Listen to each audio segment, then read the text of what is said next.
Hello friends, welcome to Lakshmi kitchen. આજે હું તમારી સાથે એકદમ ટેસ્ટી મગની દાળ અને પાલકના શાકની રેસીપી શેર કરવાની છું. આ શાક એટલું ટેસ્ટી બને છે કે તમે પંજાબી શાક પણ ભૂલી જશો. તો ચાલો બનાવવાનું શરૂ કરીએ. એકદમ ટેસ્ટી દાળ પાલકનું શાક. દાળ પાલકનું શાક બનાવવા માટે અહીંયા મેં 250 ગ્રામ જેટલી પાલક લીધી છે. પાલકને મેં સારી રીતે ધોઈ આ રીતે ઝીણી સમારી લીધી છે. સાથે જ અહીંયા મેં 1/4 કપ જેટલી મગની મોગર દાળ લીધેલી છે. આ દાળને મેં 1 કલાક માટે પલાળી લીધી છે. હવે આપણે શાક બનાવવાની શરૂઆત કરીએ. તો સૌથી પહેલાં એક કડાઈમાં 2 ટેબલસ્પૂન જેટલું તેલ ઉમેરીશું. તેલ ગરમ થાય એટલે અડધી ટીસ્પૂન જીરું ઉમેરી દઈએ.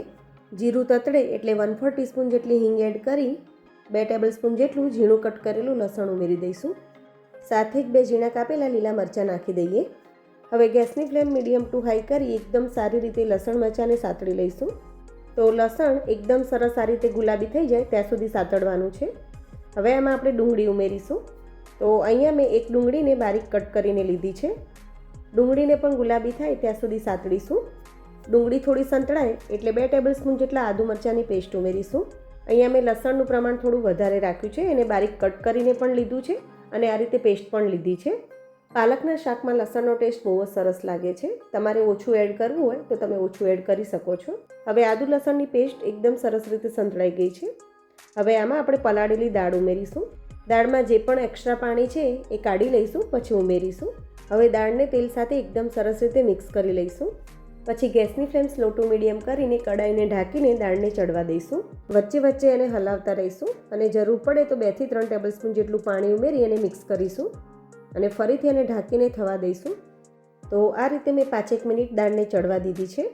દાળ સરસ રીતે ચડી ગઈ છે. હવે એમાં આપણે ટામેટું ઉમેરીશું. તો અહીંયા મેં એક મોટી સાઇઝના ટામેટાને બારીક કટ કરીને લીધું છે. મિક્સ કરી લઈશું. હવે મસાલા ઉમેરી દઈએ. તો સ્વાદ મુજબ મીઠું ઉમેરીશું. અડધી ટીસ્પૂન હળદર પાવડર ઉમેરીશું. અડધી ટીસ્પૂન લાલ મરચું પાવડર અને અડધી ટીસ્પૂન ધાણા જીરું પાવડર ઉમેરીશું. મસાલા સારી રીતે મિક્સ કરી લઈશું. હવે ફરીથી ઢાંકીને ટામેટાં સોફ્ટ થાય ત્યાં સુધી એને ચડવા દઈશું. તો ચેક કરી લઈએ. તમે જોઈ શકો છો તેલ બધું સરસ રીતે ઉપર આવી ગયું છે અને ટામેટાં પણ સરસ રીતે સોફ્ટ થઈ ગયા છે. હવે આમાં આપણે 1 ટીસ્પૂન જેટલી કસૂરી મેથીને આ રીતે હાથેથી ક્રશ કરીને ઉમેરીશું. સાથે જ અડધી ટીસ્પૂન જેટલો કિચન કિંગ મસાલો ઉમેરી મિક્સ કરી લઈએ. હવે પાલક ઉમેરી દઈશું. તો ખાસ તમારે દાળ કૂક થાય પછી જ પાલક ઉમેરવાની છે. બરાબર મિક્સ કરી લઈશું. પાલકને કૂક થતાં વધારે સમય નથી લાગતો. હવે અહીંયા આપણે 1/4 કપ જેટલું પાણી ઉમેરીશું. તો તમારે અહીંયા શાક વધારે રસાવાળું જોઈતું હોય તો તમારે વધારે પાણી ઉમેરવાનું. હું અહીંયા થોડું લચકા પડતું રહે એ રીતનું બનાવવાની છું. હવે ફરીથી આપણે ઢાંકીને 5 મિનિટ માટે કૂક કરી લઈશું. તો 5 મિનિટ પછી તમે જોઈ શકો છો શાકમાં સરસ તેલ ઉપર આવી ગયું છે અને આપણી દાળ પણ એકદમ સરસ રીતે કૂક થઈ ગઈ છે. તો એકદમ પરફેક્ટ આપણું શાક રેડી થઈ ગયું છે. તમે આને ગરમા ગરમ ફુલકા રોટલી સાથે કે પરાઠા સાથે સર્વ કરી શકો છો. આ બહુ જ ટેસ્ટી લાગશે અને આ રીતે તમે બનાવશો તો તમારા બાળકો પાલક નહીં ખાતા હોય તો પણ એમને બહુ જ ભાવશે. તો તૈયાર છે આપણું એકદમ હેલ્ધી અને ટેસ્ટી દાળ પાલકનું શાક. તમે ક્યારે પણ ના બનાવ્યું હોય તો ચોક્કસથી ટ્રાય કરજો અને કોમેન્ટમાં જણાવજો કે તમને મારી રેસીપી કેવી લાગી.